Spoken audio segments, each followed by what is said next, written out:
क्या आपको लगता है कि आज की जो मुख्य धारा की मीडिया है वो अपने असल मुद्दों से भटक रही है? मीडिया का नाम पहली बार हुआ गोदी मीडिया। औरंगजेब की कब्र खोद रहे हैं कि जनता की कब्र खोद रहे हैं? हाल ही में हिंदी भाषा का भी मुद्दा उठा था, फिर सीएम ने अपना फैसला वापस ले लिया। वहाँ का नौजवान कितना कमाता है और मध्य प्रदेश का नौजवान? जलते घर को देखने वालों फूस का छप्पर आपका है। आग के पीछे तेज हवा है, आगे निकलता रहा। उसके कत्ल पर मैं भी चुप था, मेरे कत्ल पर तुम भी चुप हो। आगे नंबर आपका है, आगे नंबर सबके नंबर आएंगे। नमस्कार, द शिवम शुक्ला शो में आपका स्वागत है। और आज हमारे साथ मौजूद हैं कांग्रेस के महाराष्ट्र डिवीजन के इंचार्ज राष्ट्रीय सचिव श्री कुणाल चौधरी जी। नमस्कार सभी दर्शकों को मेरा नमस्कार। कुणाल जी, आपको पहले बहुत बहुत बधाई। राष्ट्रीय राजनीति में आपने काफ़ी समय पहले प्रवेश कर लिया और हम तो अभी इंटरव्यू लेने जा रहे हैं। धन्यवाद सभी का। अभी तक मध्य प्रदेश में आपने नेतृत्व किया और अब महाराष्ट्र में आपको इंचार्ज बनाया गया है। वहाँ के संगठन के लिए आपकी क्या योजनाएं हैं और आप कैसे कार्य कर रहे हैं? देखिए, अभी तक जो मैं मध्य प्रदेश में मेरा काम था, as a Youth Congress president मैंने काम किया, यूथ कांग्रेस में जनरल सेक्रेटरी और उसके लिए काम किया। तो एक अलग डिवीज़न का यहाँ था, मैं खुद कैप्टन के रोल में था, अब वहाँ पे कोच के रोल में हूँ। तो हमारा वहाँ पे मूल जो भाव है कि महाराष्ट्र की जो अस्मिता का भाव है, जो वहाँ पे बाबा साहब अम्बेडकर का भाव है, जो महात्मा गांधी का भाव है, तुकडोजी महाराज का भाव है, विनोबा भावे जी का भाव है। क्योंकि महाराष्ट्र जिस तरह का जगह है जिसमें लोग आज भी गांधी जी के विचारों को मानते हैं, अम्बेडकर साहब के विचारों को मानते हैं। वहाँ के जो संत हुए, तुकाराम जी हुए, संत हुए, तुकडोजी महाराज हुए, अलग अलग संतों की धरती रही है। विनोबा भावे जी की भी अपनी कर्मभूमि रही। तो बड़े बड़े उन लोगों की कर्मभूमि रही है जिन्होंने इस देश को दिशा दिखाने का काम करा है।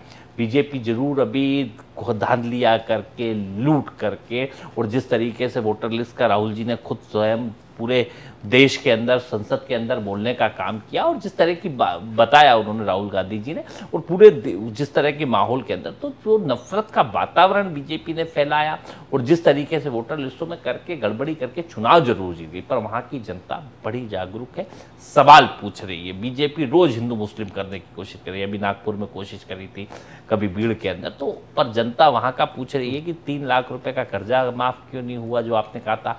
लाडली बहनों को कहा था कि 2100 रुपये देंगे, वो तो छोड़ो, अभी 8 लाख लाडली बहनों को 500 रुपये कर दिए, जो 1500 मिलते थे। तो जनता इन सवालों को पूछ रही है और उन मुद्दों को लेकर जनता के बीच में जाना, अपने संगठन का निर्माण करना, ये काम अभी हम लोग कर रहे हैं। जैसा कि मध्य प्रदेश के किसान, खासकर सोयाबीन उत्पादक, अभी वर्तमान में सड़क पर हैं, उनके समर्थन में कांग्रेस की भूमिका आप क्या निभा रहे हैं? देखिए, हम सब लोग भूमिका में हैं। अभी ट्रैक्टर रैलियां माननीय अध्यक्ष जी के नेतृत्व में करी, किसान आंदोलन हम लोगों ने करे, और जीतू पटवारी जी और हम किसानों के ही नेता कहलाते हैं। हमारा मूल पृष्ठभूमि है। हम तो इस सवाल को कब से उठा रहे हैं कि जब मनमोहन सिंह जी 2010 पहले प्रधानमंत्री थे, तब 1000 की लागत पे हम 4,500-5 हजार रुपये कुंटल सोयाबीन बेचते थे। फिर ये सरकार आई, मुख्यमंत्री और प्रधानमंत्री, जब उस समय शिवराज जी मुख्यमंत्री थे, देश के प्रधानमंत्री मोदी जी थे, इन्होंने वादा करा था सीहोर के शेरपुरा में, जो सीहोर शिवराज जी का, कि हम लागत आधी कर देंगे, कीमतें दुगनी कर देंगे। पर इन्होंने करा कि लागत तो 3 गुना बढ़ा दी, खाद की कीमतें बढ़ा दी, बीज की कीमतें बढ़ा दी, दवाइयों की, कीटनाशक की, सबकी कीमतें बढ़ा दी, और मजदूरी से लेकर हर चीज बढ़ी। कीमत, लागत 3 गुना बढ़ गई। जो कीमत थी उस समय, जो 2010, 11, 12 में 5,000 रुपये कुंटल बिक रहा था, वो आज 3,000 रुपये को, मतलब लागत 3,000 हो गई और वो के वही भाव मिल रहा है। किसी को कोई फायदा नहीं हो रहा। तो सोयाबीन का किसान हो, आज लहसुन का किसान हो, फसलों का, मैं तो जब विधायक था तब विधानसभा के अंदर लेके घुस जाता था, सड़कों पे और आज भी हम लोग किसान के साथ खड़े और किसानों के आंदोलन में सहभागी। सर, क्या आपको लगता है कि आज की जो मुख्य धारा की मीडिया है वो अपने असल मुद्दों से भटक रही है और एक किसी विशेष पार्टी की ओर उसका झुकाव हो रहा है? बिल्कुल स्पष्ट है। मुंह से खाओगे तो आंख से शर्माओगे। तो जितना इनने लूट मचा रखी है मध्य प्रदेश और देश के अंदर, मीडिया का नाम पहली बार हुआ गोदी मीडिया जी, जिसे मीडिया कहते थे। आप गोदी मीडिया गूगल पर सर्च करोगे तो अपने आप बता देगा गोदी मीडिया क्या होता है। विश्व में आपकी मीडिया की रैंकिंग कितनी खराब स्थिति के अंदर है, विश्व में फ्रीडम ऑफ स्पीच कितना खराब स्थिति में, ये आपको सारे वैश्विक मंचों पे, देश की संस्थाओं में, गूगल पे सब जगह दिख जाएगा। सर, आज सोशल मीडिया ने राजनीति को काफ़ी हद तक बदल दिया है। युवा नेताओं के लिए यह अवसर है या चुनौती?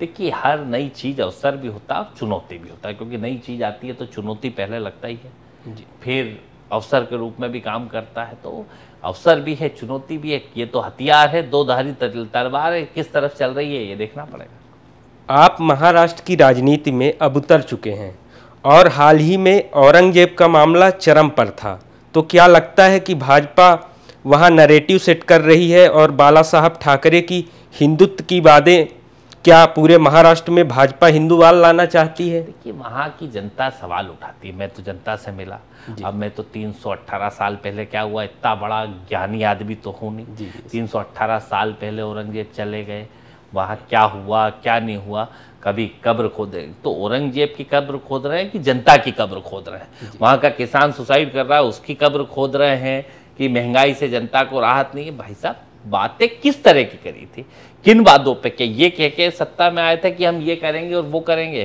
कि ये सत्ता में कह के आए थे कि हम लोग आपको लाडली बहना को 2100 करेंगे, 3 लाख तक का कर्जा माफ़ करेंगे, किसान की फसलों के दाम देंगे, सोयाबीन को 7000 8000 करेंगे, इन बातों को लेकर तो। और अब इस तरह की, तो भैया तुम, हमें नहीं मालूम क्या हुआ। औरंगजेब जी के बारे में ज़्यादा पूछना है तो इनके राजस्थान की उप मुख्यमंत्री दिया कुमारी जी, जब वो लड़ाई लड़ रहे थे, मैंने जितना छोटा मोटा इतिहास याद है, तो इनके पूर्वज उनके साथ हुआ करते थे, तो उनके बारे में जानना हो तो ये बीजेपी की नेता है, बीजेपी की उप मुख्यमंत्री है, जिनके पूरे पूर्वज औरंगजेब के साथ थे। तो वो जब महाराणा प्रताप और उनकी लड़ाई चल रही थी तब उनके साथ खड़े हुए थे, तो वो जाके उनसे बात करें। हमसे लड़ाई के, हमसे पूछने की जगह उनसे ज़्यादा अच्छा इतिहास वो बता देंगे, क्योंकि उनके पूर्वज उसके अंदर रहे। और हमें तो इतना इतिहास मालूम नहीं, हमें तो ये जनता की कब्र खोदना बंद करें, ज़्यादा बेहतर होगा।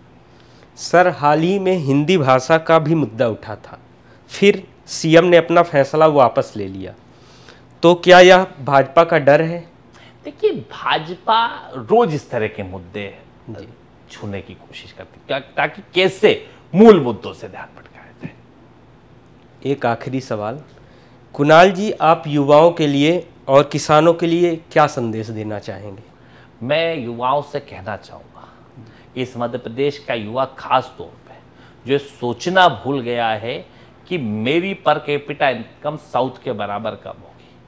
तमिलनाडु की पर कैपिटा इनकम देख लेना, कर्नाटक की पर कैपिटा इनकम देख लेना, तेलंगाना की पर कैपिटा इनकम देख लेना, महाराष्ट्र की देख लेना, वहाँ का नौजवान कितना कमाता है और मध्य प्रदेश का नौजवान कितना कमाता है।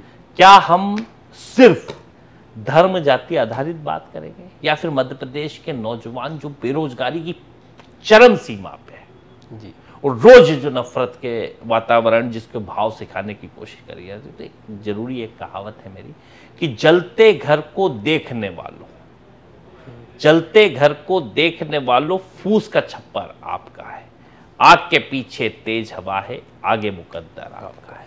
उसके कत्ल पर मैं भी चुप था, मेरे कत्ल पर तुम भी चुप हो, आगे नंबर आपका है, आगे नंबर सबके नंबर आएंगे। किसान की हालात हो, नौजवान की हालात हो, और खास तौर पे इस मध्य प्रदेश का किसान अपनी फसलों के दाम के लिए कब अपने अधिकारों की बात करेगा। सरकारें मूर्ख बनाने का काम करी, बेरोजगारों का प्रदेश बनाने का काम करी, किसान आत्महत्या में सबसे बड़ा प्रदेश हमारा हो चुका है। आए हम अपने अधिकारों की बात करें, और जो सरकार चाहे हिंदू मुस्लिम पे जीत रही हो, चाहे छोटे मोटे लालच दे के जीतने का काम कर रही हो, चाहे घृणा नफरत फैलाने का काम कर रही हो, इसको सबक सिखाने का काम करे। इनके विधायक कभी कहते हैं कि जो बीजेपी को वोट नहीं देगा कुत्ता बिल्ली बनेगा, कभी कोई मीडिया में पोस्ट कर दे तो उसके खिलाफ वो करेगा, कभी इनका एक विधायक कहता है कि मेरे फोन टेप हो रहे। हालत खराब है। मध्य प्रदेश मूल मुद्दों की तरफ ले जाने का दायित्व मध्य प्रदेश के नौजवान और किसान का है, और जब तक हम लेके नहीं आ पाएंगे तब तक इस मध्य प्रदेश के आने वाले भविष्य की पीढ़ी हमसे पूछेगी कि हम क्या कर रहे थे और ये लूट रहे थे और हम क्या कर रहे थे। सर, आपका बहुत बहुत धन्यवाद, आपने हमारे शो के लिए समय निकाला। धन्यवाद सबको, दर्शकों को मेरा नमस्कार, और इतने स्पष्ट विचार हमारे दर्शकों के साथ साझा किए। धन्यवाद।